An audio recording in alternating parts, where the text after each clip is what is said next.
Assalamualaikum warahmatullahi wabarakatuh. Sebelumnya perkenalkan, nama saya Arinda Putri Sasti Hatnanintias, bisa dipanggil Arinda.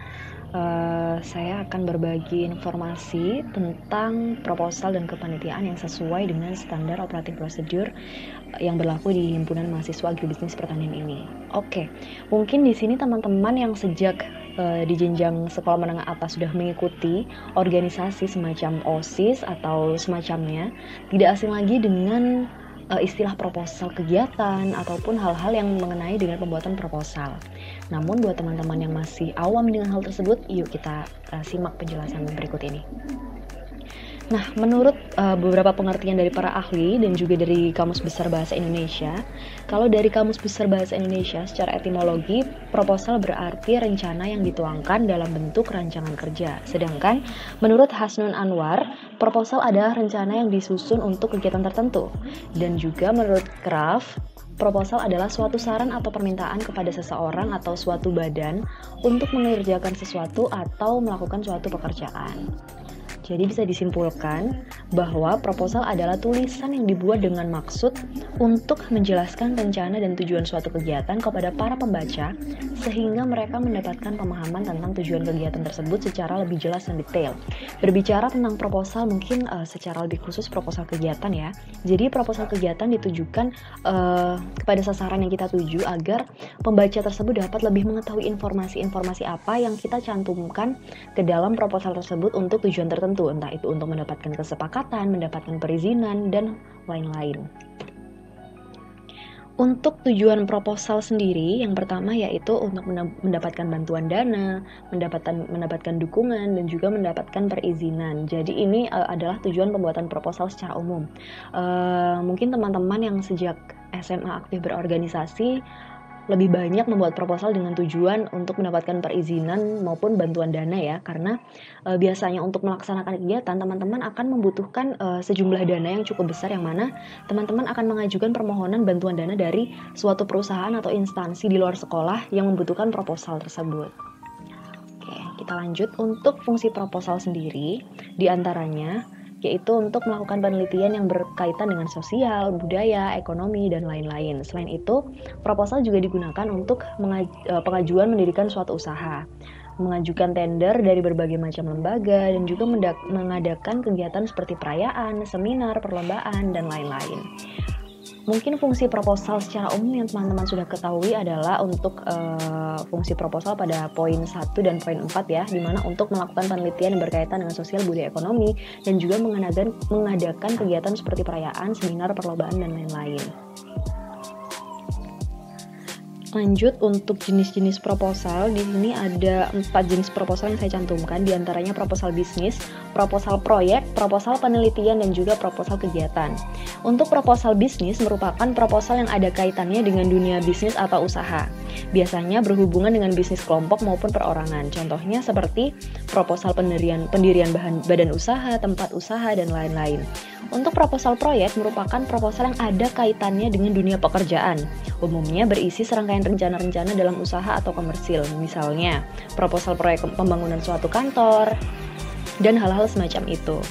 Untuk poin ketiga, di sini ada proposal penelitian yang merupakan proposal yang sering digunakan pada bidang akademisi seperti penelitian untuk tugas akhir, tesis, dan lain-lain.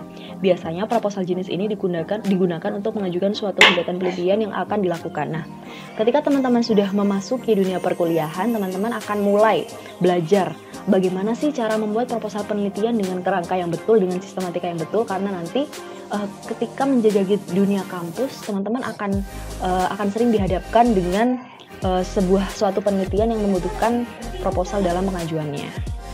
Dan yang terakhir yaitu proposal kegiatan, di mana proposal jenis ini paling sering digunakan di lingkungan masyarakat karena merupakan proposal untuk mengajukan suatu rencana kegiatan, baik itu kegiatan individu maupun perorangan. Misalnya proposal yang seperti saya sudah katakan, proposal perayaan, perlombaan, dan lain-lain. Nah, di sini juga ada jenis-jenis proposal berdasarkan bentuknya, di antaranya proposal formal, proposal non-formal, dan juga proposal semi-formal. Apa sih beda dari ketiga proposal tersebut? Nah, untuk proposal formal sendiri ini, dari sistematika atau informasi yang dimuat di dalamnya ini sangat lengkap dan terdiri dari 3 bagian, di antaranya ada pendahuluan, isi, dan penutup. Untuk proposal non formal, ini proposal yang penyusunan atau sistematiknya tidak terlalu lengkap seperti proposal formal ya. Hanya saja disampaikan hanya dalam bentuk surat biasanya. Biasanya selalu berisikan seperti permasalahan, saran-saran, pembacaan masalah, dan pengesahan atau permohonan. Jadi langsung memuat tujuan dari proposal tersebut tanpa harus disusun dalam kerangka yang lebih lengkap sistematikanya seperti proposal formal. Untuk proposal semi formal, jadi dari kata semi ini dia ada di tengah-tengah di antara formal dan non formal, jadi semi formal. Nah, dan dari isinya hampir seperti sama dengan proposal non formal karena isinya tidak selengkap atau tidak memenuhi syarat-syarat proposal formal. Seperti itu. Nah, di sini selanjutnya yaitu unsur-unsur proposal. Di sini ada beberapa poin yang saya cantumkan, ada sekitar 9 poin ya. Yang pertama yaitu latar belakang masalah. Nah, dalam latar belakang ini dikemukakan kesenjangan antara harapan dan kenyataan, baik itu kesenjangan teorik maupun kesenjangan praktis yang melatar belakangi masalah. Maksudnya dari kesenjangan antara harapan dan kenyataan itu apa sih? Jadi teman-teman pastinya membuat suatu proposal itu berdasarkan masalah yang teman-teman temukan. Masalah itu apa sih? Sesuatu hal bisa dikatakan masalah ketika hal yang diharapkan itu tidak sesuai dengan kenyataan.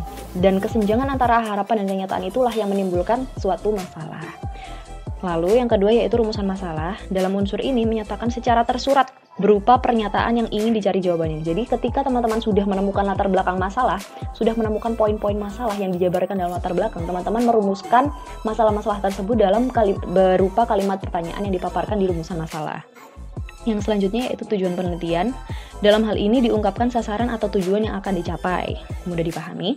Untuk hipotesis. Nah, hipotesis ini diajukan berupa jawaban sementara masalah penelitian agar hubungan antara masalah dan jawaban yang lebih jelas. Teman-teman pastinya di sekolah menengah atas sudah mendapatkan materi tentang penelitian ya, salah satunya hipotesis. Jadi hipotesis ini istilah gampangnya itu dugaan sementara, seperti itu. Lalu apa bedanya dengan hipotesis dengan asumsi penelitian? Asumsi penelitian ini merupakan anggapan dasar tentang suatu hal yang dijadikan dasar dalam berpikir dan bertindak. Jadi asumsi penelitian ini bisa didasarkan oleh penelitian-penelitian terdahulu yang dapat ditunjang dengan data-data yang telah ada dan sebagainya. Nah, selanjutnya yaitu manfaat penelitian. Dalam unsur ini berisi alasan kelayakan atas masalah yang diteliti. Jadi sama seperti manfaat-manfaat pada umumnya ya. Yang selanjutnya yaitu ada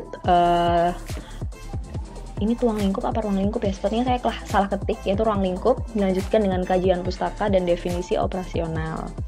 Seperti itu. Nah, di sini tadi kan saya sudah memaparkan beberapa jenis proposal ya yang ada proposal penelitian, proposal kegiatan, dan lain-lain. Dan itu setiap jenis proposal itu memiliki sistematika yang berbeda-beda. Proposal penelitian mempunyai sistematikanya sendiri-sendiri. Proposal yang berkaitan dengan sosial mempunyai sistematikanya sendiri-sendiri. Dan kita di sini akan membahas lebih detail mengenai proposal kegiatan yang memiliki sistematika, dan ini sudah diatur dalam standar operating procedure yang dimiliki oleh Himagri. Di sini untuk proposal kegiatan yang biasa digunakan dalam berbagai kegiatan yang dilaksanakan oleh Himagri, kami biasanya menyusun proposal mengacu pada SOP yang sudah disediakan, meliputi poin-poin yang sudah saya tuangkan dari cover proposal, kop surat, lembar pengesahan, latar belakang yang seperti sudah saya jelaskan, nama kegiatan, waktu dan tempat, tema kegiatan, tujuan kegiatan, sasaran kegiatan, bentuk kegiatan, deskripsi acara, panitia, anggaran dana, penutup, kepanitiaan acara, rencana anggaran, dan juga layanan informasi.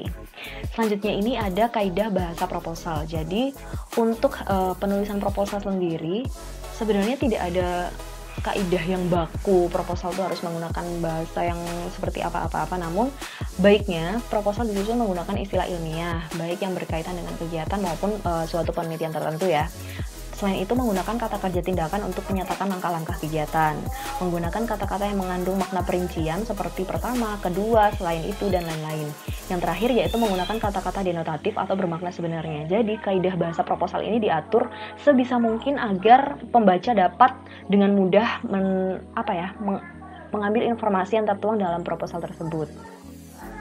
Nah, di sini teman-teman, selain dari materi yang saya paparkan, teman-teman juga bisa mencari referensi dari sumber literatur manapun ya, baik itu dari buku, dari internet, dan lain-lain tentang hal-hal yang berkaitan dengan proposal, baik itu pengertian, jenis, dan hal-hal lain lah yang berkaitan dengan proposal. Bila ada pertanyaan, teman-teman bisa menyimpan pertanyaan tersebut dan kita akan membahasnya bersama-sama saat pertemuan kita nanti. Jadi cukup sekian pemaparan materi tentang proposal dan kepanitiaan. Mohon maaf apabila ada salah kata dan kekurangan. Saya tutup. Wassalamualaikum warahmatullahi wabarakatuh.